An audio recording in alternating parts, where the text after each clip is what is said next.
হ্যাঁ মানে একটা কালো সেই পাম্প যেখানে দেওয়া হয় নতুন টিউব তো তার মুখে একটা গুজি থাকে না, হ্যাঁ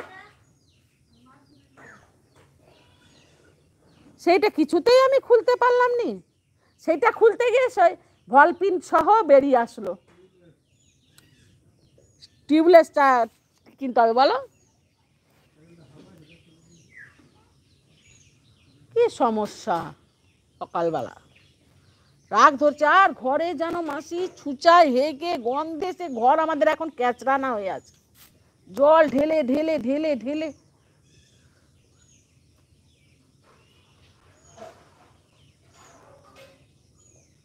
কালকে থেকে যেন ঘর ক্যাচরানা হয়ে আছে, দূর দূর।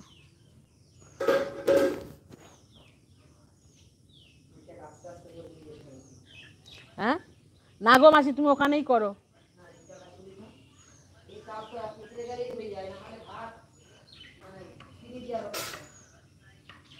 চিনি আর ফ্যান দিলে, চিনি দিলেই হয়ে যাবে, আর একটু দুধ ঢেলে দিলেই পায়েস হয়ে যাবে, পায়েস।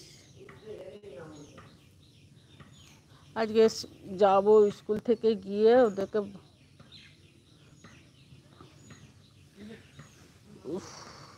টাকা তুলতে হবে, কারো টাকা দিয়ে হয়নি শালা।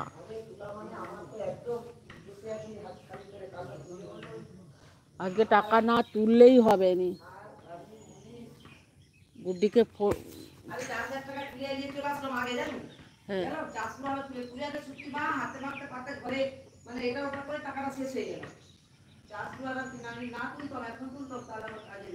হ্যাঁ আমার একদম মানে কি বলতো, যে কারেন্টের বিল 3,500 টাকা, কথাটা শুনো, কারেন্টের বিল মঞ্জুলা পাবে 1,000 টাকা, তাহলে 4,500 টাকা। হ্যাঁ আর এই যে এখন সন্দীপ মামা বলে গেল 1250 টাকা।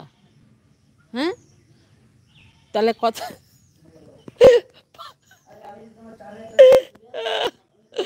আমার বেতন দিয়ে এখনো সারা মাসের মেয়েছানারা খাবে কি সদা, হ্যাঁ সেই সব কিছু নাই, ঘরে তেল তেল কিছু নাই জানো। গুড্ডি যে পয়সা পায়, শুভর হ্যাঁ প্রতি মাসে খরচা, তারপর প্রতিদিনের একটা খরচা, তারপর ওর হচ্ছে একটা চলে কি জানো 500 টাকা, ওই যে সেদিন ফ্রিজ কিনছে, ফ্রিজ কিনে 2,000 টাকা করে প্রতি মাসে। তারপর শুভর পিছনে ধরো একটা ছেলে পড়ছে মানে বুঝতেই পারো, তার পিছনে 2-3 হাজার টাকা। তার মধ্যে তো শুভ রিঙ্কি এতদিন 1,000 টাকা করে দিত, গত মাস থেকে রিঙ্কি শুভর জন্য 2,000 টাকা করে দেয় জানো, নিচেনাও আমার ওখানে থেকে। এবার বলো প্রতিদিনের একটা নুন তেল খরচা না বলো, আলাদা খেতে গেলে কেমন খরচা বলো তো, খালি জলটাই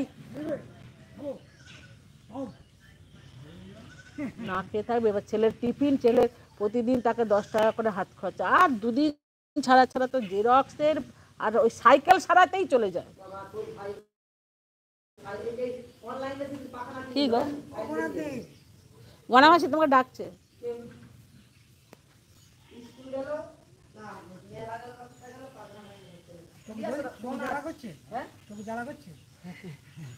আজকে আনবো মনে আছে দেখে নেবে মনে আছে আজ বললে আজ কাল বললে না, আজকে আমার লোক আছে খালি আছে মনে আছে দেখে নেবে। ওটা দিয়ে কিছু বলছিল, ওটা দিয়ে বলছিল তার কার্ড দিবে। আচ্ছা ঠিক আছে, মঞ্জুলা দি বললো যা দেয় ওরা দুপুরে নিয়ে নেবে। এক সাইড খালি করতে হবে তো তাহলে, নাকি আপাতত ওইখানে রাখবো, তারপরে এইখানটা পরিষ্কার করে তারপর ইন্দুরেকে তো টেনে টেনে পরিষ্কার তো সেটা লজ্জার জন্য আমি করলাম। এই পাঁচটার দিকে রাখবো, এই পাশটা তাহলে পরিষ্কার করে দিয়ে পাশে রাখবো, আবার ও পাশটা যন্ত্রা হোক। হ্যাঁ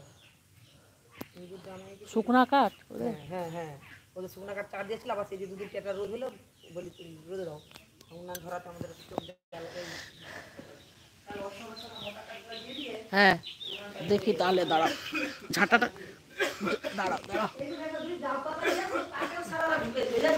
ওই যে এক পাশটা এ করো।